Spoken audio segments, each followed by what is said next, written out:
Major news from the world of the elector revolt against President-elect Donald Trump. Let me quickly catch you up. On November 31st, last week, I came to you and told you that a personal source of mine indicated that 15 Trump electors were planning to vote not for Donald Trump on the vote that will be taken on December 19th. That video doing okay on YouTube with about 50,000 views. The next day, I spoke to a number of additional people, but in particular, one well-placed, successful Democratic operative, as I referred to them, who confirmed to me that, yes, indeed, there is a growing Trump elector revolt, and that video achieving about 100,000 views on YouTube. That one was done just as a YouTube-only sort of update, and I was told specifically at the time, listen, David, there are a number of Trump electors who have decided not to vote for Trump on December 19th, but they want someone else to publicly announce this first. They don't want to be the first to sign their name next to an op-ed, for example, saying, I am a Trump elector who is not voting Trump. But I was told we have the op-eds ready to go for whoever it is that ultimately wants to come forward and put their name on it and go public.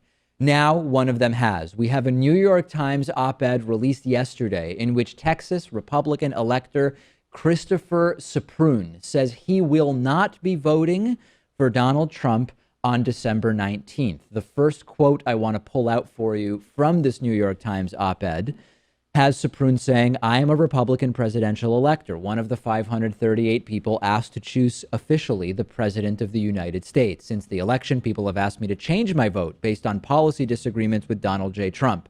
In some cases, they cite the popular vote difference. I do not think president-elects should be, well, I think it's presidents-elect, it should say, should be disqualified for policy disagreements. I do not think they should be disqualified because they won the Electoral College instead of the popular vote.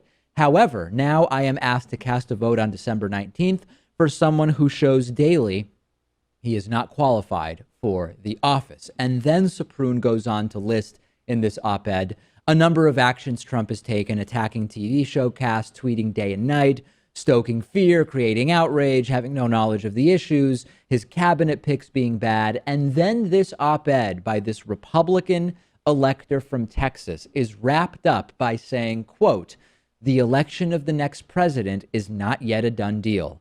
Electors of conscience can still do the right thing for the good of the country. Presidential electors have the legal right and a constitutional duty to vote their conscience. I believe electors should unify behind a Republican alternative, an honorable and qualified man or woman, such as Governor John Kasich of Ohio. I pray my fellow electors will do their job and join me in discovering who that person should be. 15 years ago, I swore an oath to defend my country and Constitution against all enemies, foreign and domestic. On December 19, I will do it again. This is one, Pat. We believe there are many, many more. And if this revolt, this is a big, big if this revolt were to deny Donald Trump the presidency, of course the right would go nuts saying this isn't how it's supposed to be. But it actually would be how it's supposed to be. The system would be working because, as we heard about from so many of the framers, including Hamilton, the entire point of the Electoral College is that it is there to prevent popular demagogues, which is exactly what Donald Trump is, from taking over the country. That's why we have electors who elect the president. Yeah, I mean, the Electoral College is an antiquated system to begin with, in part because of faithless electors. That Sure. issue can be brought up.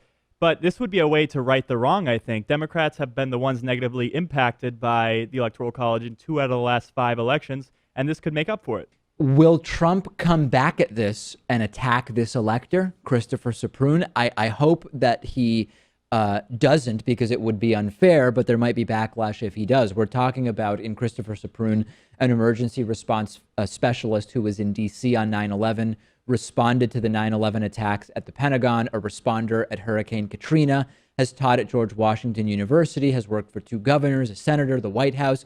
We're talking here, Pat, about someone who, if Trump were to assail him, you would think it would look terrible.